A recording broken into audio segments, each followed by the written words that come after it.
네, 안녕하세요. 전기회로 동영상 수업입니다.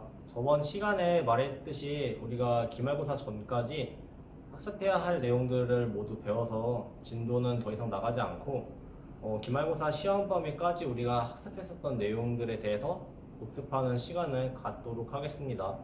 선생님이 지금 내용들을 칠판에다가 다 써 두었어요. 그래서 이 칠판에 써두었던 내용들 보면서 우리가 여태까지 배웠던 내용 복습을 한번 해보도록 할게요. 자, 우리가 가장 먼저 배운 건 단위였어요. 단위를 배운 이유는 일단 우리가 국어 같은 과목을 배울 때도 국어를 하기 위해서는 일단 우리가 글자를 읽을 수 있어야 하잖아요. 전기도 마찬가지로 일단 우리가 전기회로라는 과목을 배우기 위해서 어떠한 기초적인 지식이 필요했는데 그게 바로 단위였어요. 우리가 단위를 알아야지 전기회로에서 사용하는 용어들을 이해하고 배울 수가 있었기 때문에 단위를 가장 먼저 살펴보았습니다. 그 중에서도 MKS 단위가 가장 중요하다고 했어요. MKS 단위는 미터랑 킬로그램 그리고 세컨드라고 불리는 초의 단위를 묶어서 MKS 단위라고 부르고 있어요. M이랑 킬로그램의 K랑 세컨드의 S를 합쳐서 MKS 단위라고 부르고 있습니다. 미터는 거리의 단위죠. 그리고 킬로그램은 질량의 단위고 세컨드는 초의 단위입니다. 초보다는 시간의 단위죠. 시간의 단위를 세컨드라고 우리가 부르고 있죠. 그리고 얘네들은 우리가 자주 사용하는 단위계이기 때문에 MKS 단위라고 특별히 명칭을 해서 우리가 사용을 하고 있다고 했어요. 그리고 우리는 전기를 하기 때문에 가장 기본 단위 거리와 질량, 시간을 제외한 나머지 우리가 전하량의 단위도 알아야 해요. 전하량의 단위는 쿨롱이라고 해서 Q라는 단위를 사용하고 있습니다. 미터, 킬로그램, 세컨드에 합쳐서 우리 쿨롱까지 한번 알아주세요. 우리는 그래도 전기를 배우는 학생이잖아요. 그리고 MKS 단위에 쿨롱은 포함되지 않습니다. 우리가 전기 회로를 배우기 때문에 선생님이 쿨롱을 추가적으로 외워달라고 부탁을 하는 거예요. 그리고 우리 접두어에 대해서 배웠어요. 접두어는 우리가 숫자를 더 쉽게 표현하기 위해서 사용하는 거라고 했어요. 단위가 점점 커지다 보면은 우리가 말하기도 힘들고 표현하기도 힘들다고 했어요. 왜냐면 거리가 길어지면 우리가 만약에 0을 더 많이 붙여야 하는 현상이 생기죠. 그렇다면 우리가 쓰기도 불편하고 말하기도 불편할 거예요.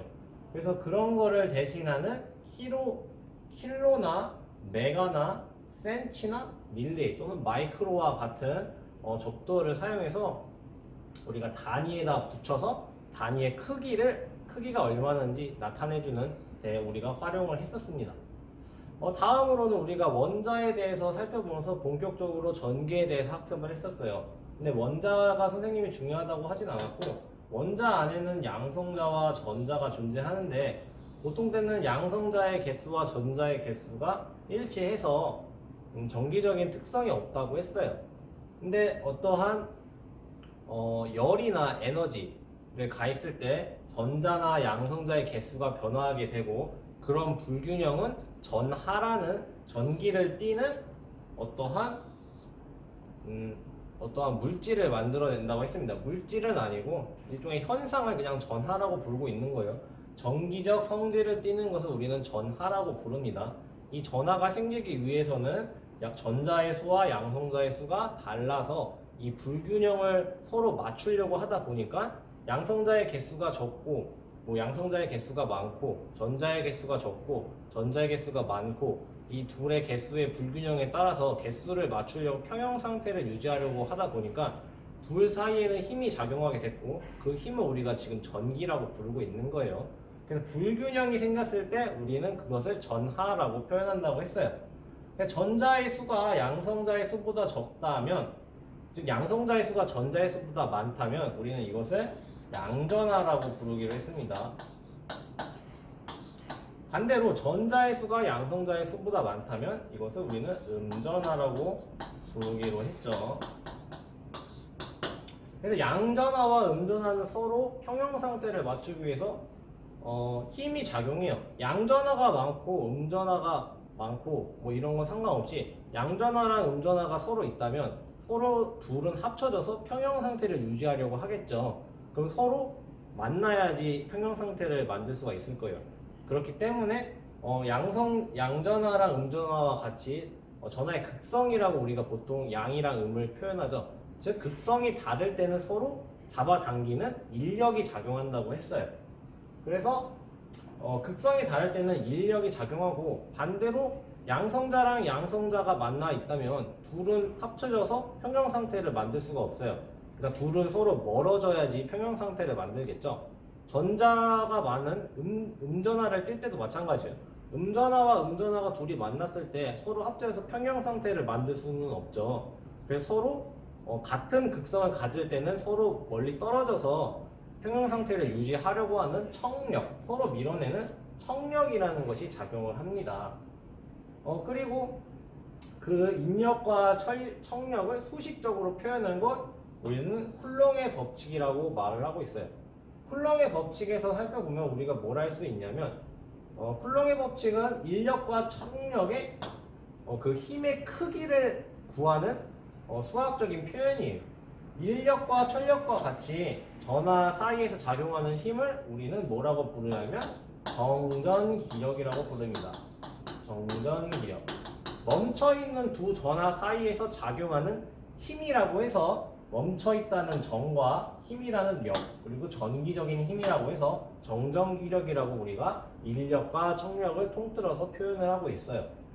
그러면 전하량이 클 때는 인력과 청력이 모두 커지겠죠. 양이 많기 때문에 평형을 유지하려면 더 많은 힘이 필요할 거예요. 그래서 전하량에는 우리가 정전기력이 비례한다고 얘기를 합니다. 즉 전하량이 크다면 정전기력은 커지겠죠. 반대로 둘 사이의 거리가 멀다면 둘 사이에 작용하는 힘은 작아질 거예요. 그래서 거리에는 우리가 반비례한다고 얘기를 합니다. 반비례. 그래서 쿨롱의 법칙이라는 수식을 외우는 것은 크게 중요하지 않다고 했어요. 우리가 이러한 특징들을 일단 알고 있다면 그것을 수식으로 표현하는 것은 나중 문제라고 했습니다. 그래서 요 쿨롱의 법칙의 특징들을 알아두는 게 더 중요하다고 했어요. 그러면 쿨롱의 법칙은 두 전하 사이에 작용하는 힘의 크기를 구하는 공식이라고 했어요. 엄밀히 따지면 방향도 구할 수 있습니다. 근데 전기장은 뭐냐면 과연 전하가 하나만 있을 때도 두 개 있을 때 힘이 작용하는 게 아니라 하나만 있을 때도 힘이 작용할까라는 의문에서 시작된 얘기예요. 그럼 결론적으로 말하면 전하는 하나만 있어도 어떠한 힘을 만들어내요. 하지만 우리는 그것을 확인할 수가 없습니다. 확인을 하려면 일단 전하를 놓아서 전하가 한 개 있는 상태에서 다른 전하 한 개를 놓는다면 둘이 인력과 청력이 발생해서 움직이겠죠. 그럼 그 움직임을 보고 우리가 어떤 힘이 있구나 알 수 있지만 전하 하나 있을 때는 우리가 그걸 눈으로 확인을 할 수가 없기 때문에 확인을 할 수가 없어요. 하지만 분명히 존재하는 어떤 무언가가 있다고 우리가 할 수 있습니다. 전하 하나가 있을 때 우리 눈에 보이지 않는 어떠한 공간을 형성하고 있다고 했어요. 그래서 다른 전하에 힘을 끼치는 어떤 공간을 전하 하나가 형성하고 있는데 그 형성한 공간을 우리는 전기장이라고 부른다고 했습니다.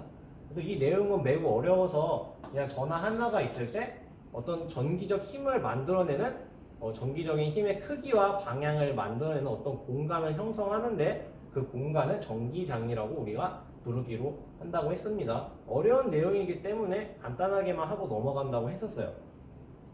자, 그러면 인력과 청력에 의해서 전하는 힘을 받고 이동을 하게 되겠죠. 즉 이동을 한다는 것은 전하가 움직인다는 거예요. 그럼 그 움직인 전하를 우리는 뭐라고 표현을 하냐면 우리가 흔히 알고 있는 전류라고 우리가 전하의 이동을 표현을 하고 있습니다. 전류는 보통 무엇을 타고 이동하는지 아나요? 대부분의 전류는 우리는 전선이라는 것을 사용해서 이동시키고 있죠. 전선과 같이 전류가 잘 통하는 물체를 우리는 도체라고 부르고 있습니다. 반면에 전류가 잘 흐르지 않는 물체들은 우리가 부도체라고 표현을 하고 있어요. 전선에 물론 전류가 흐르지만 우리가 전선을 잡는다고 해서 바로 감전되진 않죠. 그 감전되지 않는 이유는 전선의 피복이 씌어져 있기 때문이에요. 이러한 피복 같은 경우에는 전류가 잘 흐르지 않는 부도체에 해당한다고 할 수 있습니다. 그러면 반도체는 뭘까요? 반도체는 도체와 부도체 두 가지의 특징을 모두 갖는 물질을 말해요. 즉 어떤 특정 조건 하에서는 도체의 성질을 가져요. 어떨 때는 전류가 잘 흐른다는 얘기고 어떤 특정 조건에서는 부도체와 같이 전류가 흐르지 않는 특성을 가져요. 그러니까 반반 모두 갖고 있다고 해서 우리가 반도체라고 부르고 있는데 반도체에 대한 내용은 우리가 전자회로나 이런 전자과 쪽에서 배우는 내용이기 때문에 자세히 하지 않고 그러한 특징이 있다고만 일단 알아두기로 했죠. 다음으로는 우리가 전위와 전압에 대해서 배웠었어요. 일단 전류가 흐르기 위해서는 둘 사이에 전위차라는 게 존재해야 한다고 했어요. 그래서 선생님이 항상 그리는 그림, 요 산에서 공을 굴리는 그림을 예시로 많이 들었었습니다. 수업 시간에서도 예시로 많이 들었고 온라인 수업에서도 예시로 많이 들었었죠. 그래서 아래쪽의 전위 1, 위에 쪽의 전위를 전위 2라고 했을 때 둘의 높이 차이에 의해서 공은 굴러갈 수 있다고 했어요. 그러니까 전위는 실제로 높이가 실제로 전위에 해당되는 얘기예요. 그래서 전위차라는 것은 전위 2와 전위 1을 서로 뺐을 때의 값을 우리가 전위차라고 부른다고 했고 전위차를 우리가 알기 쉬운 용어로 전압이라고 부르고 있다고 했습니다. 전압의 단위는 볼트입니다. 볼트. 전압의 단위가 볼트이기 때문에 전위의 단위도 물론 볼트예요. 그렇다는 것은 전위차의 단위도 물론 볼트겠죠. 그럼 전위가 이렇게 있으면 공이 떼굴떼굴 굴러가게 되는데 이 공이 뭐에 해당하냐면 아까 말했던 전하에 해당합니다. 그럼 이렇게 이동하는 전하를 우리는 뭐라고 부르냐면 전류라고 부르고 있어요. 전류. 전류는 기호로 보통 I로 표현한다고 했습니다. I. 선생님이 수업 시간에도 말했지만 기호랑 단위랑은 달라요. 전류라는 우리가 말을 한글로 쓰면 불편하기 때문에 보통 I라고 표현을 하고 단위는 A라고 쓰고 암페어라고 있습니다. 전류의 단위는 I가 아니라 A인 암페어예요. 암페어. 자, 그럼 이렇게 해서 전류가 흐를 수가 있게 되었죠. 전류가 흐르려면 전위차가 일단 존재해야 하고 전위차가 있을 때 전하가 움직이면 그 움직인 것을 우리가 전류라고 부른다고 했어요. 그리고 이러한 전류는 도체와 같이 전류가 잘 흐를 수 있는 물질에서 흐른다고 했습니다. 그럼 전류가 이렇게 이동할 때 여러 가지 소자들을 만나게 되는데요. 그 소자를 우리는 저항, 커패시터, 인덕터가 있다고 배웠어요. 가장 기본적이고 대표적인 소자들이에요. 저항 같은 경우에는 기호로 이런 식으로 그린다고 했고 저항의 단위는 그리스 문자 오메가를 써서 옴이라고 읽는다고 했습니다. 저항의 역할은 무엇이었고 하니 전류의 흐름을 방해하는 역할을 한다고 했어요. 저항 같은 경우에는 전류의 흐름을 방해하기 때문에 안 좋다고 생각할 수도 있지만 전류가 많이 흐르면 안 좋은 점이 있었죠. 열이 많이 발생한다는 것이었어요. 저항 같은 경우에는 모든 물질에 존재해서 전기적 에너지의 손실을 만들어내기도 하지만 그건 우리가 원하지 않는 것이기 때문에 그럴 때 생기는 저항은 최대한 없애주는 게 좋지만 우리가 아까 말했듯이 전류가 흐를 때는 열이 많이 발생한다고 했어요. 그렇기 때문에 그럴 때 전류의 양을 조절하고 싶을 때 우리가 저항을 의도적으로도 사용할 수 있다고 했습니다. 자, 그럼 다음으로 커패시터 같은 경우에는 무슨 역할을 하냐면 전기적인 에너지를 저장하는 역할을 해요. 그래서 기호는 어떻게 그리냐면 건전지와 같이 양 판때기를 마주보고 있는 모양으로 기호를 그린다고 했고 커패시터의 단위는 F라고 쓰고 페럿이라고 있습니다. 페럿. 커패시턴스라고 우리가 보통 단위 용량을 부르는데 그 정전 용량을 우리는 커패시턴스라고 부르고 정전 용량이라는 것을 커패시턴스라고 부르고 F라는 단위를 사용하고 있어요. 이 F라는 단위는 페럿이라고 있습니다. 페럿. C가 아니라 F, 페럿이라는 것을 수정하겠습니다. 페럿. 그럼 인덕터는 뭘 할 때 쓰는 거냐면 인덕터는 코일을 말해요. 코일. 이렇게 감겨져 있는 코일의 모양으로 우리가 보통 기호로 사용을 하고 있습니다. 그리고 인덕터의 단위는 헨리라는 단위를 사용하고 있어요. 인덕터라는 소자는 잘 사용하지 않기 때문에 조금 생소할 수 있다고 했습니다. 얘는 어디에 쓰냐면 커패시터는 전기적 에너지를 저장하는 소자라고 했어요. 하지만 인덕터는 반대예요. 자기적인 에너지를 저장하는 소자예요. 왜냐면 자기적인 에너지를 저장한다는 얘기보다는 자기장은 언제 생긴다고 했는지 기억이 나나요? 자기장 같은 경우에는 전류가 흐를 때 생긴다고 했어요. 전류의 흐름의 변화에 따라서 자기장은 변화하게 되는데 이 인덕터는 그 자기장이 생기는 변화에 따라서 전류의 방향을 반대로 바꿔주는 특징이 있어요. 보통 유도기 전력이라고 하죠. 그 생기는 변화를 감지해서 전류의 갑작스러운 변화를 막아줄 때 사용을 합니다. 즉 전류의 변화를 감지할 때 사용을 하면서 자기적인 에너지를 저장할 수 있는 소자예요. 그렇게 이렇게 해가지고 우리가 1단원이 전기 파트에 대해서 배웠었고 2단원 자기 파트를 우리가 배웠었는데 자기 파트는 선생님이 매우 어렵고 그리고 조금 난해해서 자기장에 대한 의미만 일단 학습하고 넘어가기로 했어요. 그리고 나머지 내용은 이제 선생님이 필요할 때 추가적으로 2학기 때 수업을 하도록 하겠습니다.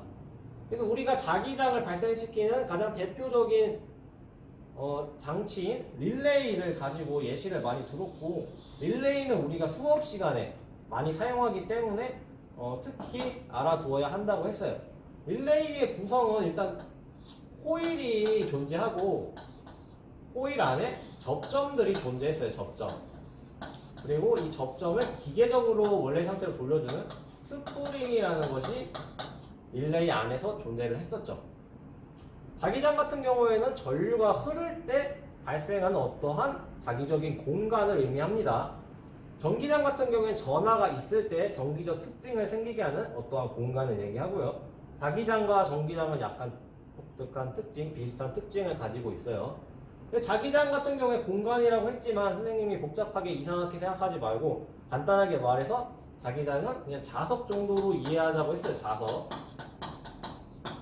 그래서 코일에 전류가 흐르게 되면 코일은 자기장을 형성하게 되면서 동시에 자기장은 아까 쉽게 말해서 자석이라고 했죠. 그래서 코일은 자석이 됩니다. 1번 예시를 선생님이 써놨어요. 전류가 흐르지 않을 때 코일은 당연히 자석도 뭐도 아닌 아무렇지도 않은 상태입니다. 그 상태일 때 이 접점은 C접점, 이 접점은 B접점, 이 접점은 A접점이 되는데 C접점이 공통 접점인 C접점이 처음에 전류가 흐르지 않을 때는 코일이 자기장, 즉 자석이 아니기 때문에 D접점과 처음부터 붙어있는 것을 우리가 알 수가 있어요. 하지만 일단 전류가 코일에 흐르게 되면 이 코일은 자석이 되고 이 C접점이라는 것은 금속이기 때문에 금속적으로 자석적으로 붙으려는 성질이 있어요. 코일이 전류가 흘러서 자석이 되게 되면 이쪽 A접점 쪽으로 붙게 돼서 접점의 위치가 바뀌는 것을 우리가 알 수가 있었어요.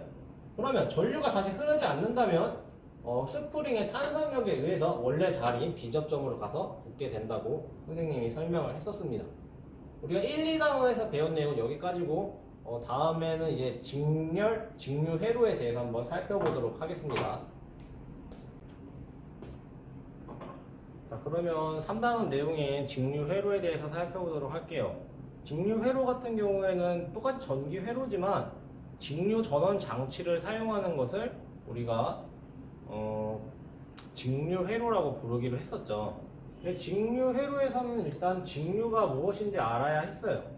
직류라는 것은 일단 직접적이라는 의미의 다이렉트를 쓰고 전류라는 뜻의 커런트를 써서 DC라고 표현하고 직류라고 얘기를 한다고 했어요. 그럼 직류를 얘기하기 전에 일단 전류가 뭔지에 대해서는 우리가 정의를 해주어야겠죠. 전류에 대해서 일단 가장 먼저 정의를 해줬었어요. 전류는 아까 말했듯이 전이차가 있을 때 전하가 떼굴떼굴 굴러서 이동한 걸 우리가 전류라고 부른다고 했어요. 그렇기 때문에 전하가 많이 이동한다면 전류는 큰 것이겠죠. 반대로 전하가 적다면 전류는 작다고 우리가 얘기를 할 수 있을 거예요. 그래서 전류는 단위 시간당 움직인 전하의 양으로 표현합니다. 즉 단위 시간 동안 이동한 전하량이 많다면 전류는 많이 흐른다고 얘기를 할 수가 있겠죠. 왜냐하면 전하가 이동한 걸 우리가 전류라고 부르고 있기 때문이죠. 그래서 아까 말했듯이 직류 같은 경우에는 다이렉트 커런트라고 해서 DC라고 표현한다고 했습니다. 그래서 DC는 이제 직류는 넓게 좁게 이렇게 정의하고 있는데 우리는 고등학생이니까 그냥 좁은 의미에서 설명을 할게요. 좁은 의미에서 직류는 크기와 극성이 일정한 것을 직류라고 표현하고 있습니다. 가로축은 시간이에요, 시간. 세로축은 이제 전류의 뭐 크기와 방향, 전류에는 방향이 엄밀히 따지면 없지만 극성이라고 표현을 할게요. 그래서 전류의 극성과 크기를 나타냅니다. 여기서 봤을 때 시간이 아무리 지나도 플러스 쪽으로 계속 전류가 흐르고 있는 것을 알 수가 있고, 뭐 크기가 계속 일정한 것을 알 수가 있죠. 그래서 우리는 직류를 방향과 그러니까 극성이 일정하고 크기가 일정한 전류라고 정의를 했어요. 두 번째, 직류랑 약간 다른 게 있어요. 그걸 우리가 교류라고 했습니다. 교류. 교류 같은 경우에는 우리가 일상생활 속에서 많이 사용을 하고 있다고 했습니다. 콘센트에서 우리가 사용하는 게 220V의 교류 전류를 우리가 사용한다고 했어요. 엄밀히 따지면 교류 전압이 들어오고 또 교류 전압에 의해서 교류 전류가 전선을 타고 흘러 들어오는 거죠. 그렇게 들어온 교류 전류를 전자 부품 같이 전자기기, 우리 가전제품들은 직류로 변환해서 사용을 하고 있다고 했습니다. 교류는 얼터네이팅 커런트라고 해서 얼터네이팅은 뭐 한자로도 어려워요. 교번이라고 하는데 왔다 갔다를 의미하는 왔다 갔다. 극성이 왔다 갔다 변하는 전류를 우리는 교류라고 부르고 있어요. 그래서 주기적으로 시간이 지날 때마다 주기적으로 전류의 극성이 변화하고 크기도 변화하는 것을 살펴볼 수가 있죠. 교류 같은 경우에는 극성과 크기가 변화하는 것을 말합니다. 주기적으로 변하기 때문에 시간 동안 변하는 것을 우리는 주파수라고 보통 표현을 해요. 주파수. 그래서 교류 같은 경우에는 주파수가 존재합니다. 왜냐? 주기적으로 변하기 때문에. 그러면 전류에 대해서 이렇게 정의를 했어요. 이렇게 봤더니 전류는 아까 도체 같은 전선을 타고 우리가 이동을 한다고 했어요. 사람들이 그걸 보고 생각을 한 거죠. 어떤 전선을 타고 갈 때는 전류가 많이 흐르는데 어떤 전선을 타고 갈 때는 전류가 적게 흐르는 현상을 발견했다고 했습니다. 적게 흐른다는 것은 전하가 조금 이동한다는 거죠. 많이 흐른다는 건 전하가 많이 이동한다는 뜻이고, 그렇게 해놓고 봤더니 전류가 많이 흐르고 전류가 적게 흐르는 어떤 무언가, 전류의 흐름을 방해하는 어떤 무언가가 있다고 사람들은 생각을 했고, 그것을 우리는 저항이라고 표현하기로 했습니다. 그래서 그 크기를 구하는 것까지 사람들이 계산을 해낸 거죠. 그래서 그것을 이제 옴의 법칙이라고 우리가 부르기로 했고, 전압값이 일정할 때 전류가 많이 흐른다면 저항이 작다고 우리가 표현할 수가 있겠죠. 전류가 많이 흐르는 것은 전류의 흐름을 덜 방해한다는 것이고 그만큼 저항값이 작다는 것을 우리가 알 수가 있어요. 반대로 전압값이 일정한데 전류의 값이 작다면 전류의 흐름을 그만큼 많이 방해한다는 것을 우리가 알 수가 있죠. 많이 방해한다는 것은 저항값이 크다는 것을 우리가 생각해낼 수 있습니다. 선생님이 이렇게 말한 걸 수식적으로 표현한 게 이 옴의 법칙이에요. 옴의 법칙. 옴의 법칙 이렇게 간단하게 쓰지만 대학교에 가서는 이렇게 안 나와요. 적분식으로 나타납니다. 적분식. 이건 일정에서 이렇게 나타내는 겁니다. 이렇게 간단하게 나타낼 수 있습니다. 그래서 이 옴의 법칙을 우리가 전류와 전압을 구하고 싶을 때 이렇게 이항을 통한 수식을 변형해서 I는 R분의 V인 전류를 구하는 공식과 V는 IR이라는 전압을 구하는 공식으로 바꿔서 우리가 회로를 해석하는데 활용을 할 수 있다고 했어요. 자, 그렇게 놓고 봤더니 이제 전류가 흐를 때 전류의 흐름을 방해하는 저항이라는 애가 존재했습니다. 그래서 모든 물체에는 저항이 존재하기 때문에 전기의 가장 기본적인 소자를 보통 저항이라고 생각을 하고 우리가 배우고 있는 거예요. 저항은 보통 한 개가 아니라 여러 개를 사용해서 우리가 해석을 합니다. 사용하고 싶을 때도 있고 사용하고 싶지 않은데 존재할 때도 있다고 했어요. 그래서 전선 같은 걸 길게 연장하게 되면 보통 그런 건 이제 저항이 점점 커지겠죠. 왜냐하면 이제 전선이 길어지면서 그만큼 전류가 흐르면서 방해받는 요소가 많아집니다. 그래서 그런 걸 이제 표현할 때 보통 직렬 연결해서 우리가 표현을 하고 있어요. 뭐 다른 그러니까 아까 말했듯이 저항이 다른 도체가 존재하고 그 도체 두 개를 연결했을 때도 물론 이렇게 저항의 직렬 연결을 사용해서 표현을 할 수도 있겠죠. 그래서 선생님이 직렬 연결 같은 경우에는 이렇게 저항 두 개가 마디 하나를 공유하는 연결 방식을 우리가 직렬 연결이라고 표현하기로 했어요. 근데 마디가 뭔지 먼저 알아야 되죠. 마디는 쉽게 말해서 전선을 연결하는 부분이라고 생각하면 편합니다. 전선이 두 가닥 이상인 이유는 전이차가 존재하려면 일단 둘이 빼줘야 되죠.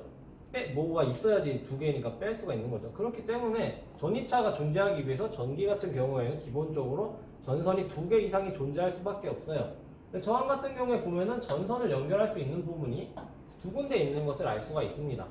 그러면 왼쪽 저항도 두 군데 있고 오른쪽 저항도 두 군데 있는데 직렬 연결 같은 경우에는 서로 이 마디 하나를 공유하고 있죠. 그래서 이렇게 마디 하나를 공유하는 방식을 직렬 연결이라고 부르기로 했어요.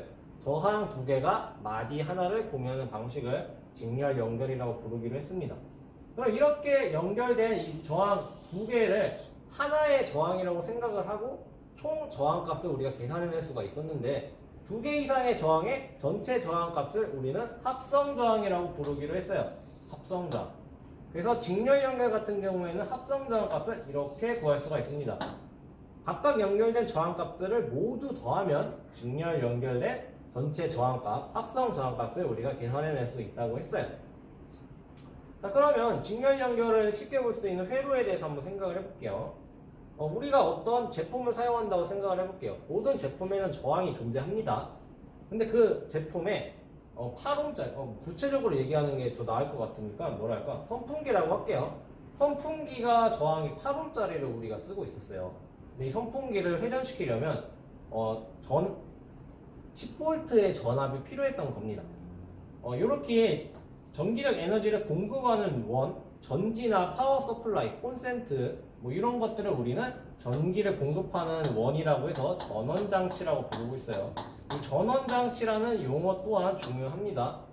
어쨌든 간에 10V짜리 전원장치를 우리가 사용해서 10V의 전압을 필요로 하는 이 선풍기를 돌리려고 했어요. 그래서 선풍기 같은 경우에 이렇게 봤더니 마디가 두 개 있는 것을 확인을 할 수가 있죠. 그렇게 해놓고 봤더니 일단 10V 전원장치는 전위 차이를 만들어주는 장치라고 했어요. 10V는 전압이죠. 전압은 아까 말했듯이 전위 차라고 했습니다.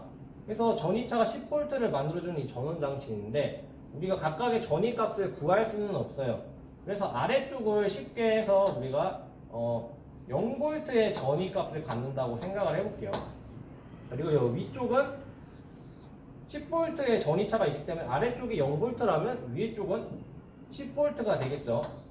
10 빼기 0이 10V가 나와야 되니까 위에 전위가 10V가 되는 것을 우리가 쉽게 계산을 해낼 수가 있어요. 그렇게 해놓고 봤더니 전원장치는 이렇게 우리가 아까 우리 선생님이 수업 시간에 얘기했듯이 전위가 일단 마디가 같다면 마디를 공유한다면 같은 마디에서는 전위가 같다고 했어요. 그리고 봤더니 선풍기랑 이 전원장치는 이 마디를 공유하고 있는 것을 알 수가 있습니다. 그러면 이쪽 마디가 10V이기 때문에 이쪽 마디도 10V인 것을 우리가 알 수가 있죠. 그럼 마찬가지로 아래쪽도 똑같이 마디를 공유하고 있는 것을 우리가 확인할 수가 있어요.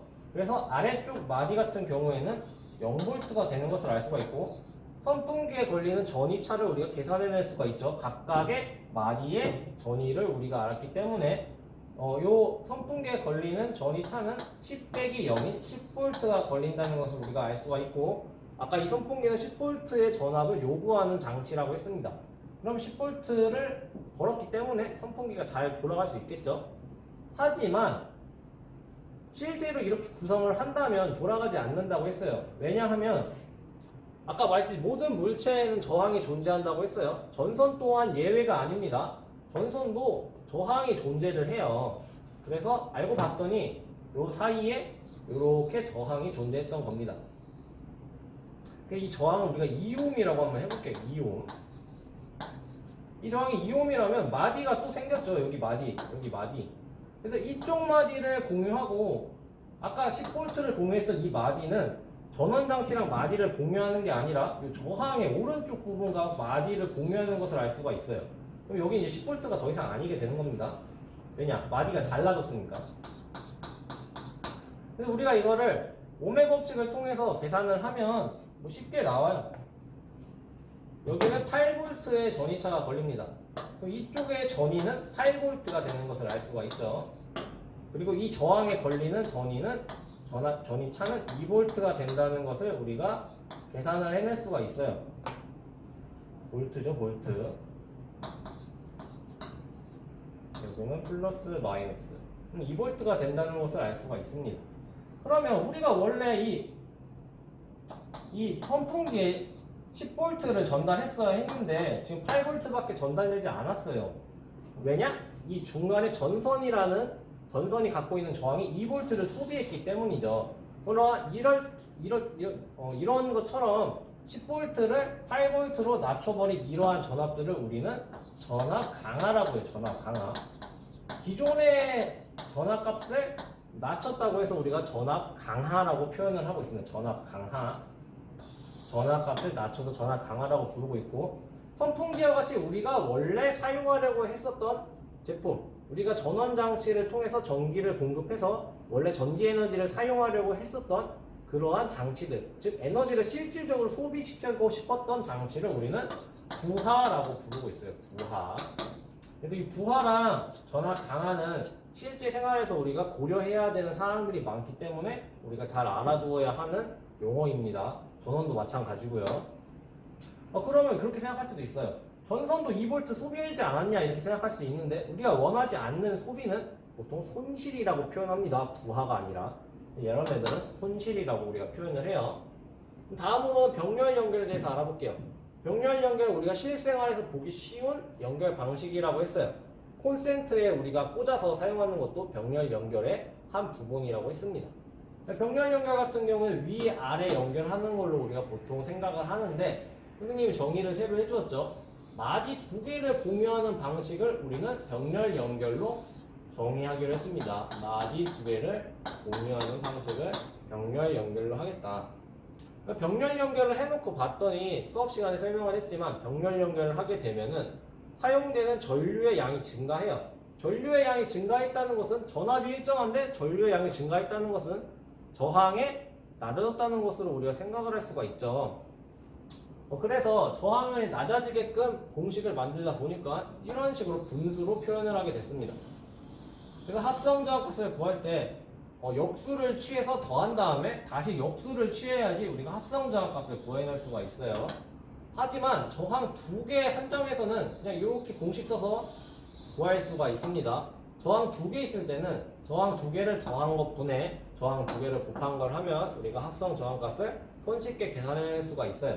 더군다나 만약에 두 개의 저항값이 같다면 이거는 이 R분의 R1분의 R1의 제곱이 되고 서로 약분이 되죠. 그래서 2분의 R이 된다는 사실을 알 수가 있는데, 즉 두 개의 병렬로 연결된 저항들은 저항값, 전체 저항값이 원래 저항값의 절반이 나오는 것을 알 수가 있어요. 만약에 여기가 5ohm이고 여기가 5ohm이었다면 5ohm의 절반인 2.5ohm이 이 두 개의 병렬 연결된 저항의 전체 저항값이 될 겁니다. 그럼 아까 알 수 있다시피 5ohm짜리 두 개를 병렬로 연결하면 2.5ohm이 된다고 했어요. 그러면 두 개보다 저항값이 낮아진 것을 확인할 수가 있죠. 아까 말했듯이 병렬로 연결하면 전류의 양이 증가한다고 했어요. 전류의 양이 증가한다는 것은 오면 측에서 살펴보면 전압은 일정한데 전류가 증가했기 때문에 저항값이 낮아졌다고 생각을 할 수가 있습니다. 그래서 병렬 연결하면 보통 저항값이 낮아져요. 근데 이거는 전체를 얘기한 거고, 실제로 5ohm은 일정하게 유지하는데 이 5ohm을 뭐 6ohm, 7ohm, 8ohm으로 쭉쭉쭉 증가시키면 당연히 저항값이 증가하죠. 이쪽 저항값을 증가하면 전체 저항값도 증가하는 건 당연해요. 두 개를 더했을 때 둘 중에 하나보다 저항값이 낮다는 것이지, 낮아진다는 것이지, 병렬 연결한다고 무조건 저항값이 낮아진다는 것은 아닙니다. 저항이 커지면 합성 저항값도 똑같이 커져요. 그럼 여기까지 알아보도록 하고 실제로 회로를 한번 해석하면서 수업을 마치도록 할게요.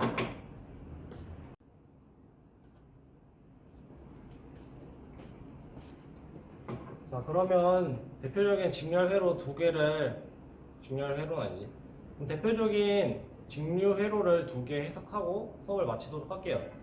회로는 크게 열린 회로랑 닫힌 회로 두 개가 있다고 1학년 때부터 선생님이 강조를 해왔어요. 전류가 흐르려면은 폐회로인 닫힌 회로를 구성해야 한다고 했고, 열린 회로 같은 경우에는 전류가 흐를 수 없다고 얘기를 했습니다. 그럼 이러한 열린 회로를 우리가 어떻게 해석하는지 한번 살펴보도록 할게요. 아까 말했듯이 이 10V는 전원 장치로서 10V의 전이차를 만들어주는 장치라고 했어요. 전위를 만들어 주는 게 아니라 전위의 차이를 만들어 주는 장치입니다. 그래서 이쪽 긴 쪽은 우리가 보통 플러스라고 얘기를 하죠. 짧은 쪽을 마이너스라고 얘기를 하고, 보통이 아니라 그렇게 우리가 규칙을 하고 있습니다. 그러면 이쪽 값이 이쪽보다는 전위가 높다는 것은 당연한 사실인데, 계산하기 힘드니까 여기를 0V의 전위를 갖고 있다고 우리가 해볼게요. 그러니까 전원장치의 오른쪽 마디는 0V의 전위를 갖는다라고 우리가 얘기를 할게요. 그럼 오른쪽은 얘가 10V의 전위 차이를 만들어줘야 하니까 이 전원장치의 왼쪽의 전위는 우리가 자연스럽게 10V의 전위를 갖는 것을 알 수가 있습니다. 그래야지 10 빼기 0에서 10V가 나올 수가 있겠죠. 자, 그러면 이 저항의 마디를 한번 볼게요. 저항은 마디가 2개 존재한다고 했는데, 지금 보면은 마디를 이렇게 공유하고 있는 것을 우리가 찾아냈어요. 전원장치의 왼쪽 부분과 저항의 왼쪽 부분의 마디가 서로 공유되고 있다는 것을 우리가 확인을 했습니다. 아까 말했죠. 마디는 전위가 같아요. 같은 마디는 같은 전위값을 갖습니다. 이쪽 마디가 10V라는 것은 이쪽 저항의 왼쪽에도 똑같이 10V가 걸린다는 사실을 우리가 알 수가 있어요. 근데 잘 생각해 봅시다. 연리내론 같은 경우에는 전류가 흐를 수 없다고 했습니다. 전류가 흐르지 않는다는 것은 I 값이 지금 몇일까요? 이 회로에 흐르는 전류의 크기인 I는 당연히 0A겠죠? 전류가 흐르지 않으니까 0A가 흐를 수밖에 없어요. 흐른다기보다 안 흐른다고 표현하는 게 맞겠죠? 그래서 얘는 연리내로이기 때문에 이쪽 저항값은 상관이 없어요. 왜냐? 여기 저항값을 바꿔도 전류가 안 흐르는 것은 변하지 않습니다. 똑같이 흐르지 않아요. 그렇기 때문에 전류가 흐르려면은 전위 차이가 존재해야지 전류가 흐른다고 했습니다. 그러면 지금 이 저항에 흐르는 전류가 없다는 것은 저항의 전위차가 존재하지 않는다는 얘기겠죠. 전위차가 존재하지 않는다는 것은 전위차가 0값을 의미합니다. 즉, 이 10ohm에 걸리는 전위차는 0V가 되는 것을 우리가 알 수가 있는데, 저항의 왼쪽 전위가 10V니까 저항의 이 오른쪽 전위는 10V에서 몇을 빼야 0이 될 수가 있죠? 10V죠. 그래서 연리내로 같은 경우에는 이렇게 전위가 끝까지 전달되는 것을 우리가 알 수가 있다고 수업 시간에 설명을 했어요. 다음은 대표적인 회로인 닫힌 회로에 대해서 살펴보도록 할게요. 똑같이 이쪽은 플러스 이쪽은 마이너스인 것을 기호를 통해서 우리가 확인을 할 수가 있습니다. 긴 쪽이 플러스, 짧은 쪽이 마이너스라고 했어요. 그러면 똑같이 마이너스를 우리가 0V 전위를 갖는다고 생각을 해볼게요. 그러면 똑같이 전위의 왼쪽은 10V가 돼야지 전위차 10V를 만들어 준다고 할 수가 있겠죠. 그럼 마찬가지로 저항은 마디가 2개가 있고 이쪽 마디를 공유하고 있습니다. 그리고 이쪽 마디를 서로 공유하고 있어요. 공유된 마디는 같은 전위를 갖기 때문에 저항의 왼쪽은 10V의 전위를 갖고 저항의 오른쪽 전위는 0V의 전위를 갖는 것을 알 수가 있어요. 그러면 이 저항에 걸리는 전위차는 10V 빼기 0V이기 때문에 우리가 10V가 된다는 것을 알 수가 있습니다. 그러면 저항에 걸리는 전류의 값도 우리가 계산을 해낼 수가 있어요. 어떻게?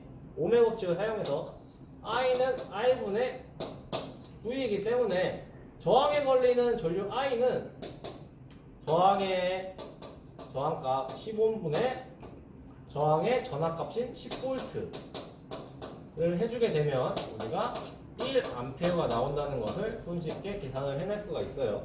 오메 법칙을 단순히 때려박아서 계산하는 것보다 이렇게 전위값을 일일이 구해서 하나씩 분석하는 것이 훨씬 도움이 많이 됩니다. 그래서 이렇게 계산을 한 거고요. 그러면 기말고사 전까지 수업 내용 정리는 여기까지 하도록 할게요. 마지막 정리니까 수업 내용이 길어졌어요. 근데 한 학기 동안 배웠던 내용을 다 축약하고 정리한 거니까 한 번씩 나눠서 보든지 어떻게 해서든 끝까지 보기를 봤으면 좋겠네요.